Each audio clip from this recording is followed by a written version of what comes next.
Lalu puji Tuhan, tidak terasa saudara, bulan Oktober sudah hampir separuh kita jalani. Tidak lama lagi kita akan masuk dalam bulan Natal ya. Bahkan sekarang saya sudah mulai memutar lagu-lagu Natal. Dan hari ini kepada kita semua saya ingin menyampaikan satu nas Alkitab yang akan kita baca bersama di dalam Kolose pasal 2 ayat 6 sampai dengan ayat 7. Demikian bunyinya, kamu telah menerima Kristus Yesus Tuhan kita. Karena itu hendaklah hidupmu tetap di dalam Dia, hendaklah kamu berakar di dalam Dia dan dibangun di atas Dia. Hendaklah kamu bertambah teguh dalam iman yang telah diajarkan kepadamu, dan hendaklah hatimu melimpah dengan syukur. Ayat ini kalau kita simpulkan adalah bahwa kehendak Tuhan kepada kita sebagai orang tebusannya, orang yang mengaku percaya kepadanya, supaya kita tetap stabil dalam menikmati dan menjalani kehidupan rohani kita. Kenapa? Karena memang kehidupan rohani kita ini bisa saja mengalami fluktuasi atau jatuh bangun, terang redup, ya. Tetapi Tuhan menghendaki sekalipun kita diperhadapkan kepada lika-liku kehidupan, problematika kehidupan beserta dengan fenomenanya, Tuhan menghendaki agar kita tetap terjaga, terawat, terpelihara dalam kehidupan iman dan kerohanian kita. Itu sebabnya hari ini sekali lagi saya mengulangi tema yang sama di tahun ini. Ini merupakan tema kelima yang saya sampaikan tentang bagaimana kita menjaga kesehatan rohani kita. Ini tema yang kelima, tapi sama, cuma sedikit berbeda. Racikan menunya, gitu ya. Yang kemarin mungkin sambal fry, ayam goreng crispy, tapi ini sedikit berbeda. Ya. Ada misalnya tenggiri goreng, atau capcay Nagoya, gitu ya, macam-macam ya. Nah, dari ayat yang kita baca tadi, sebenarnya di sana tersirat sebuah petunjuk di mana Tuhan menghendaki kepada kita agar kita sebagai orang tebusannya tetap dalam kondisi sehat secara rohani. Katakan amin. Ya. Tuhan menghendaki agar kita senantiasa sehat dalam kerohanian kita. Sedangkan saudara, untuk hidup sehat secara jasmani itu tidaklah instan. Perlu upaya yang konsisten dan berkesinambungan untuk kita bisa menikmatinya. Ada upaya-upaya, ada tindakan-tindakan nyata untuk kita dapat sehat secara jasmani. Salah satunya adalah pakaian juga harus bersih, ya, jaga pola hidup kita, ya, juga jaga pikiran kita, kemudian cara kerja kita, cara kita bertindak, itu juga mempengaruhi kesehatan kita. Karena kesehatan tidak hanya disebabkan karena virus yang dari luar, bakteri yang dari luar, tetapi ada banyak faktor yang ada di dalam diri kita, faktor internal yang ada di dalam diri kita, yang seringkali membuat kita ini seringkali sakit, yaitu faktor pikiran, stres, galau, khawatir, cemas, mungkin ada hal-hal kepahitan, kekecewaan, dendam dan sebagainya, itu bisa membuat dan mempengaruhi kondisi kesehatan kita. Oleh karena itu, kalau kita hidup secara jasmani, kita berupaya semampu kita agar kita tetap sehat, maka terlebih lagi dalam kehidupan rohani. Karena kalau sehat secara rohani, dampaknya sampai kepada kekekalan. Dampaknya mengusung kita kepada kehidupan di dalam kebersamaan kita dengan Tuhan Yesus. Tapi kalau kita hanya berkutat untuk sehat secara jasmani, kita lupa menata kehidupan rohani kita, maka dampaknya hanya pada kesebentaraan dunia. Itu sebabnya dengan bosan-bosannya kami mengingatkan kita jemaat Tuhan agar kita selalu menjaga kesehatan rohani kita. Dan untuk kita sehat secara rohani dari ayat-ayat yang kita baca tadi, maka ada 3 langkah penting yang harus kita lakukan, saudara.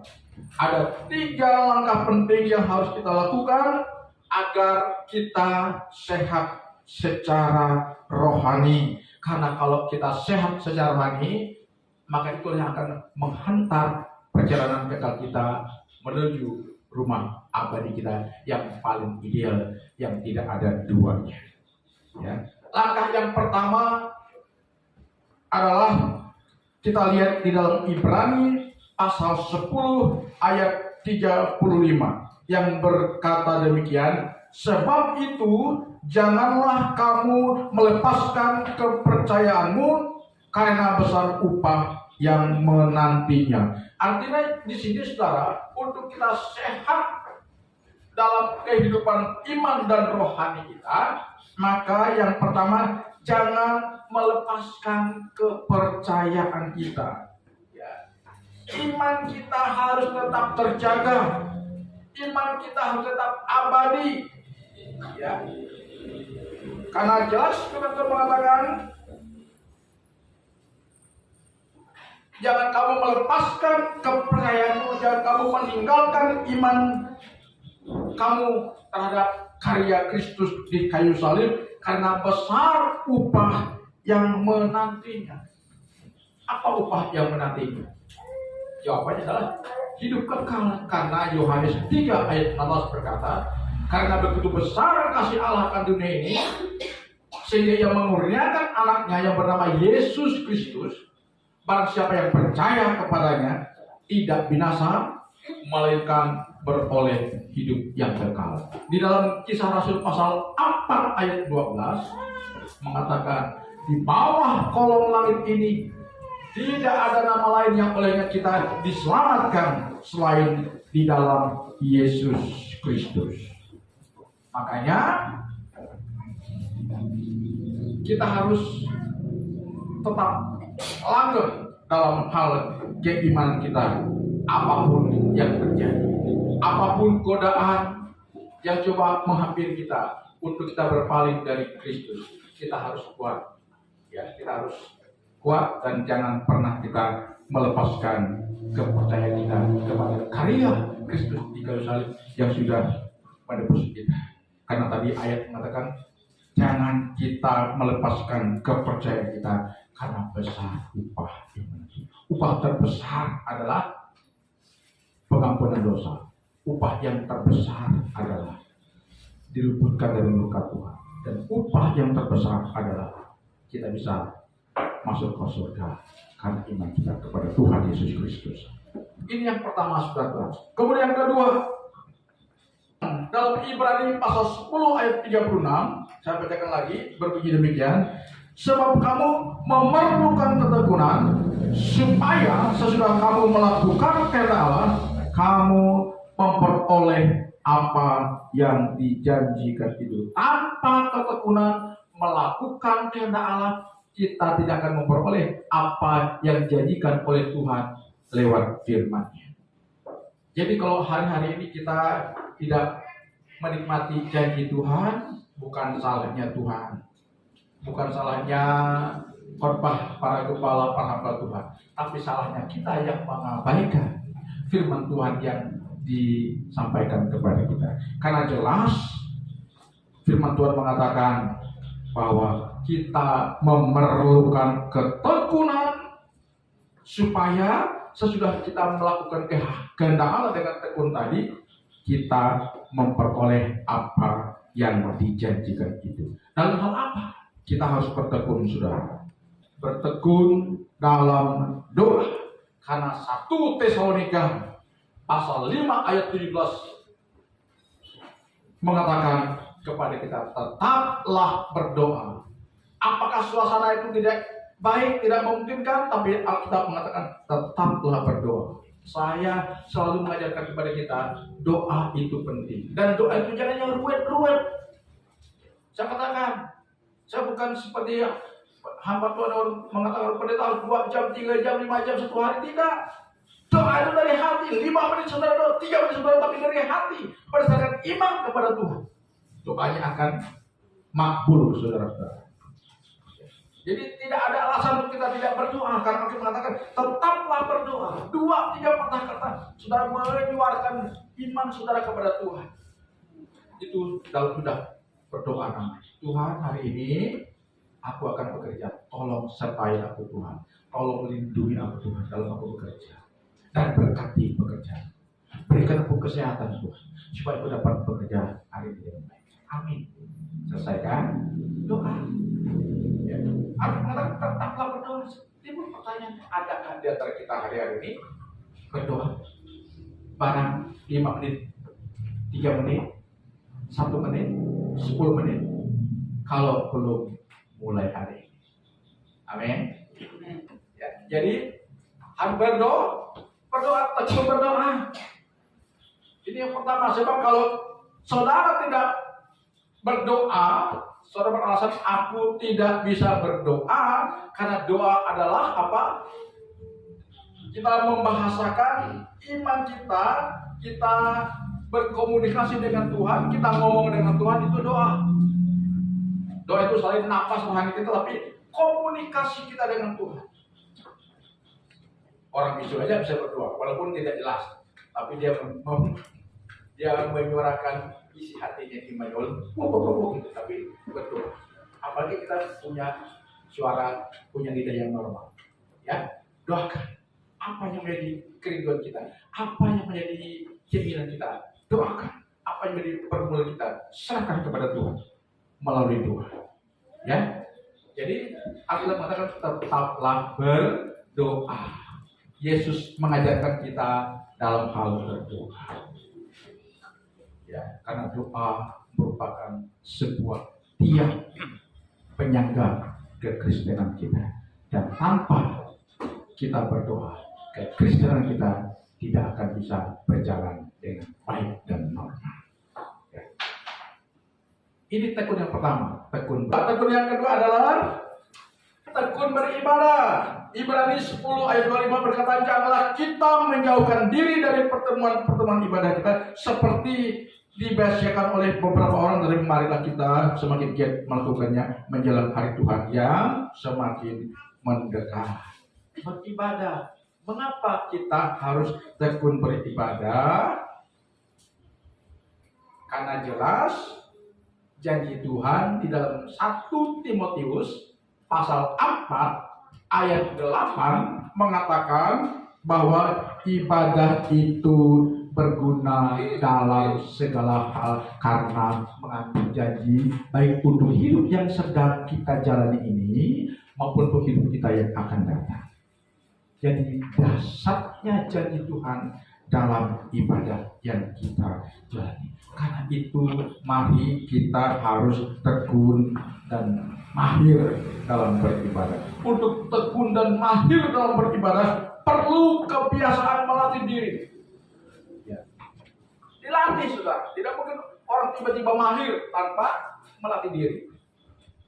Saya dulu awal coba tanam sawit juga tidak bisa kerja sawit. Tidak pandai saya bagaimana nyolo, tidak pandai saya bagaimana potong dahan sawit, tidak pandai saya bagaimana pokoknya saya tidak pandai. Tapi setelah saya melatih diri, akhirnya saya bisa.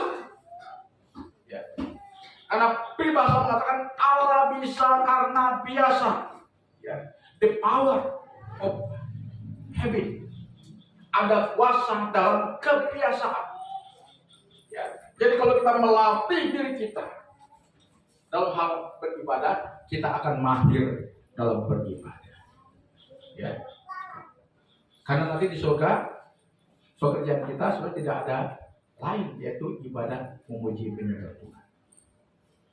Karena itu selagi kita di dunia ini, kita harus melatih diri kita. Karena dikatakan tadi dalam Timotius pasal 4:8, ibadah itu berguna dalam segala hal karena mengandung janji. Apa janjinya? Baik untuk hidup sekarang maupun untuk hidup yang akan datang. Karena itu kita harus tekun dalam menjalani ibadah kita. Karena ibadah yang kita jalani ini adalah sebagai sebuah sikap bakti kita kepada Sang Penebus kita, kepada Sang Pemilik hidup kita, yaitu Yesus Kristus. Ibadah, maka dalam istilah Kristen itu kebaktian.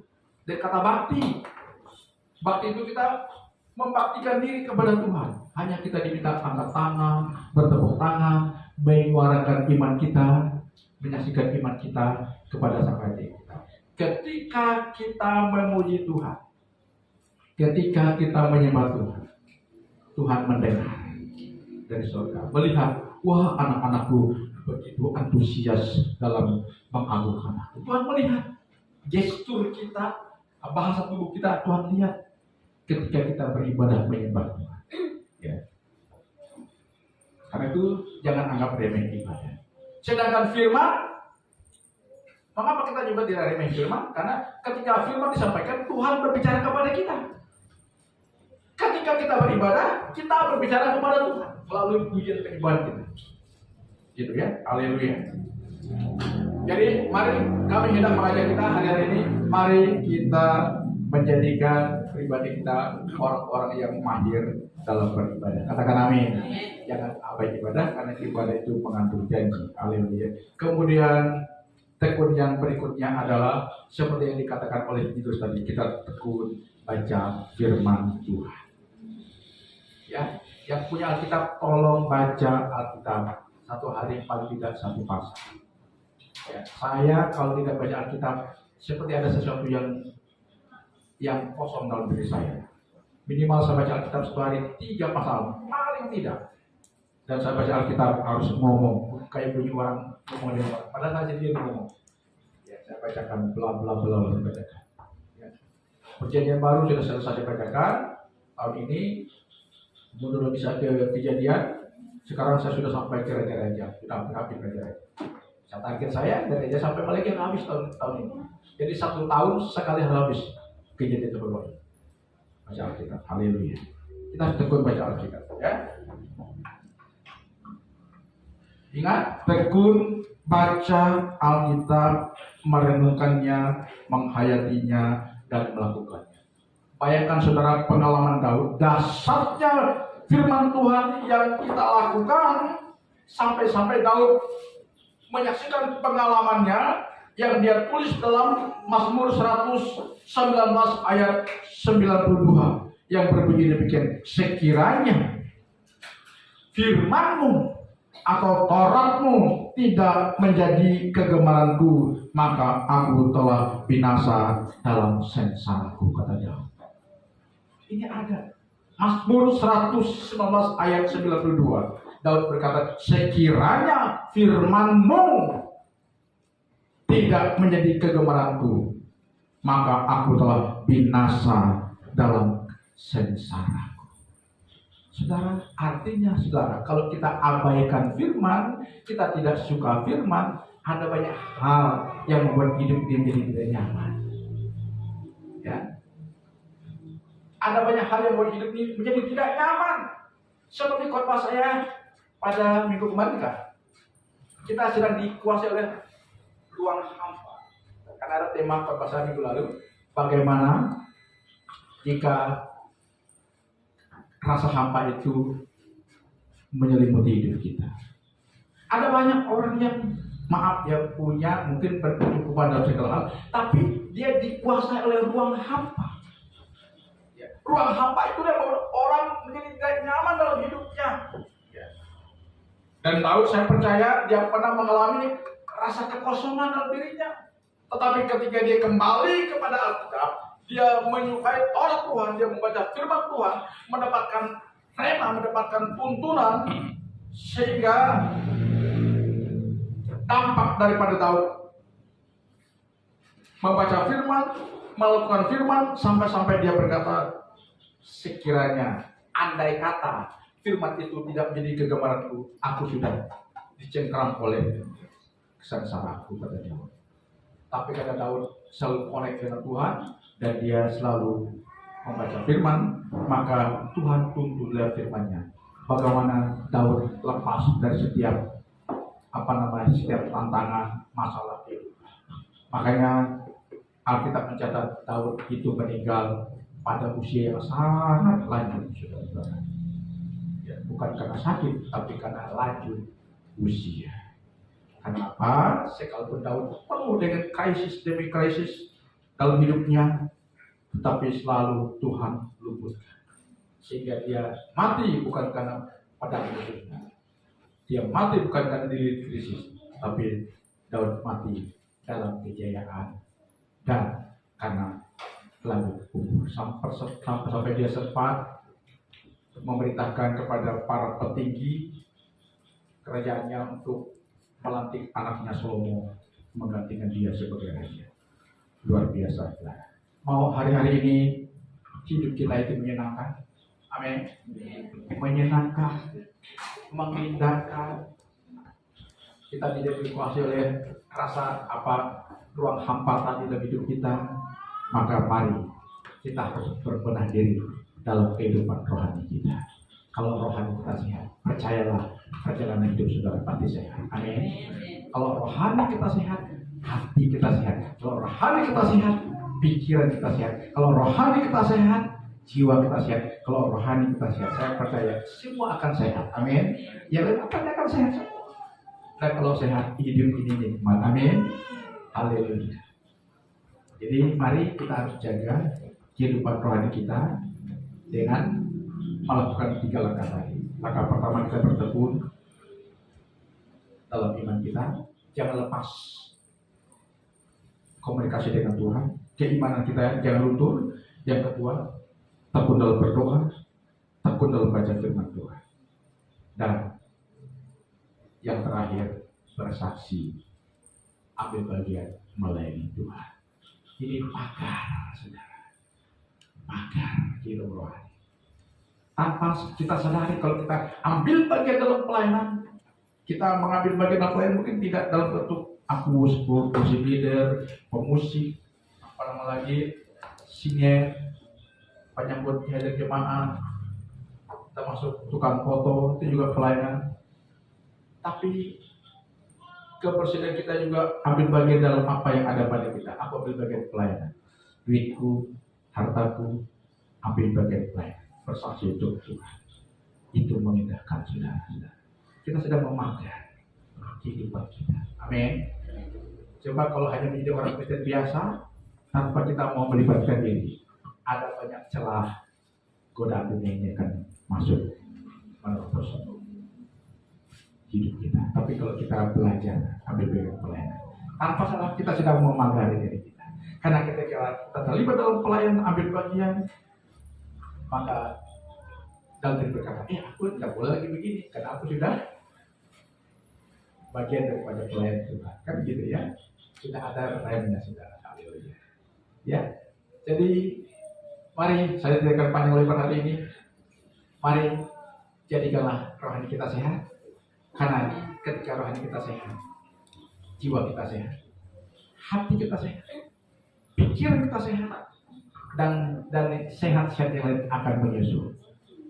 Maka hidup ini akan menyenangkan, mengindahkan, membahagiakan, dan jadi berkat bagi banyak orang. Tuhan Yesus memberkati kita.